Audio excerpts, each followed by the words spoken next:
Warren Buffett, one of the most successful investors in the world, considers what I'm going to talk about today as the top 5 wealth killers. Let's get started. These wealth killers, often overlooked, can drastically affect your financial growth and stability. They can be the difference between achieving your financial goals and falling short. Buffett pinpoints these 5 culprits: lack of financial education, excessive debt, impulse buying, not investing, and lack of diversification. Each of these, in its own unique way, can derail your journey towards financial freedom and wealth accumulation. They're like silent predators, often going unnoticed until it's too late. It's about empowering yourself to take control of your financial destiny. Stay tuned as we delve deeper into each of these wealth killers and discover how you can avoid them. First on the list is the lack of financial education. Imagine embarking on a journey without a map or trying to assemble a complex machine without an instruction manual. That's what managing your money without financial education is like. It might work for a while, but eventually you'll find yourself lost, or worse, stuck with a machine that just won't work. So how does lack of financial education lead to poor money management decisions?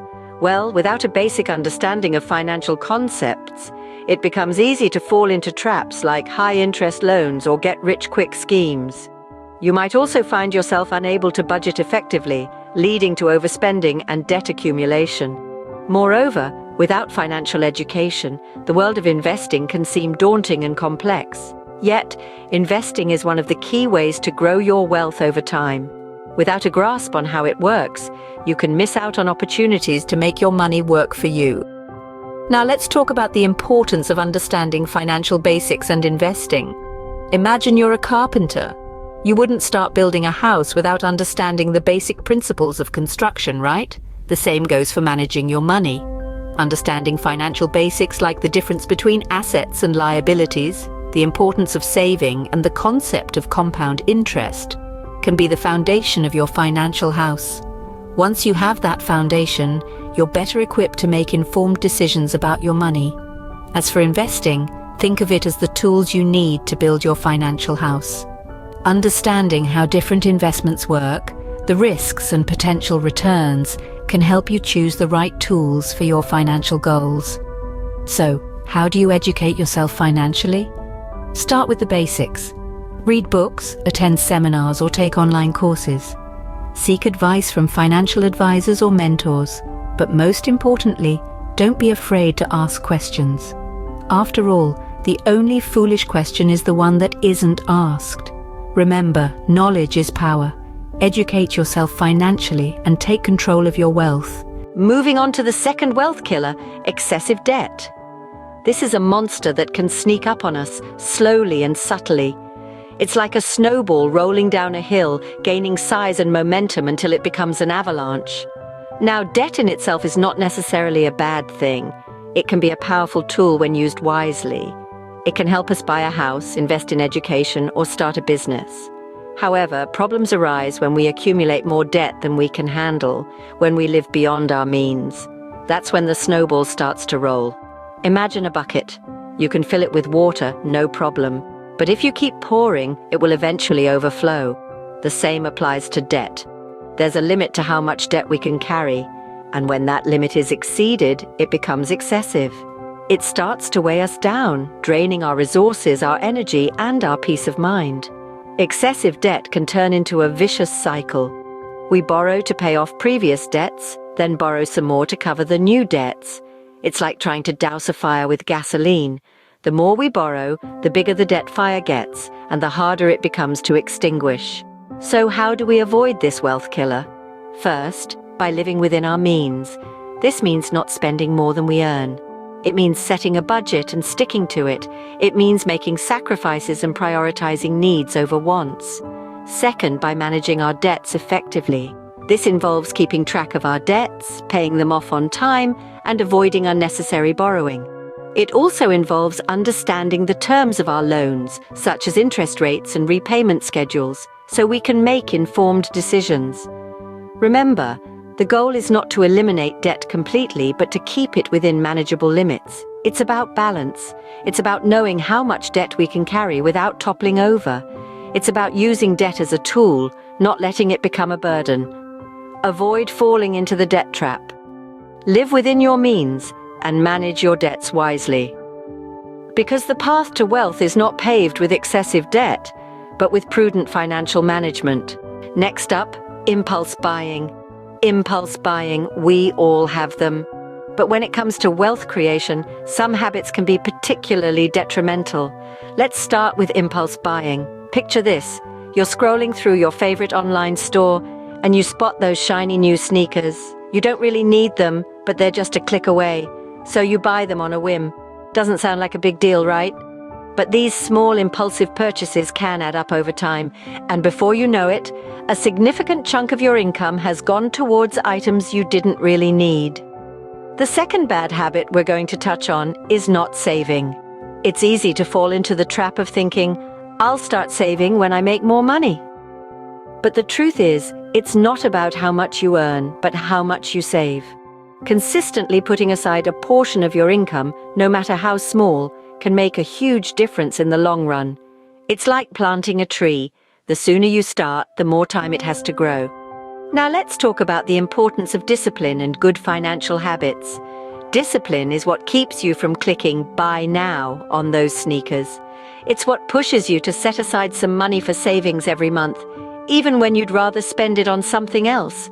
And good financial habits, they're the seeds you plant today that will grow into a forest of wealth tomorrow. Think about it this way. Every dollar you save is a dollar you can invest. Every dollar you don't spend impulsively is a dollar you can use to pay down debt or build an emergency fund. And every good financial habit you cultivate is a step towards financial freedom. So take a moment to reflect on your habits. Are they serving your financial goals, or are they draining your wealth? Remember, habits can be changed. It might take time and effort, but the payoff is well worth it. Your habits shape your wealth. Cultivate good habits and watch your wealth grow. Fourth on the list is not investing. Now, here's where the rubber meets the road. Investment is the key to growing wealth. It's like planting a seed and watching it grow into a tree. But instead of a tree, you're growing your money. And just like that tree, your investments need time to grow. Imagine this. You have money sitting in your bank account. It's safe and secure, but it's not growing. It's not working for you. It's just sitting there, idle.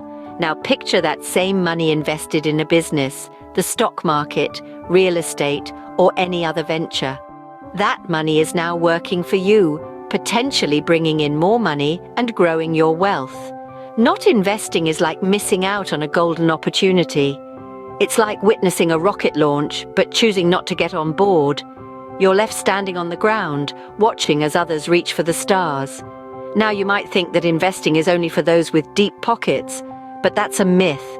You don't need to be wealthy to start investing. You can start small, a little here, a little there, and before you know it, your investments have grown. Investing is not just for the rich. Start small, but start now. It's time to get your money working for you, to seize those opportunities, and to stop watching from the sidelines. Remember, the best time to start investing was yesterday. The next best time is now. Last but not least, lack of diversification.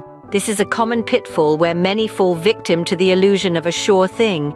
You've probably heard the phrase, "Don't put all your eggs in one basket," right? Well, it rings true in the world of investments as well. Imagine you found a promising company, and you pour all your resources into its stocks. Then, the unexpected happens. The company takes a nosedive and your investment follows suit. This is the risk you run when you fail to diversify your portfolio. It's like setting sail on a sea teeming with icebergs without a compass or a map. Now, let's flip the script. Imagine you spread your investments across a variety of assets: stocks, bonds, real estate, even some precious metals. Each of these assets will respond differently to market conditions. When one dips, another might rise. This is the power of diversification. It's like having a safety net, cushioning the fall when one of your investments takes a hit. Warren Buffett himself has emphasized the importance of diversification time and again.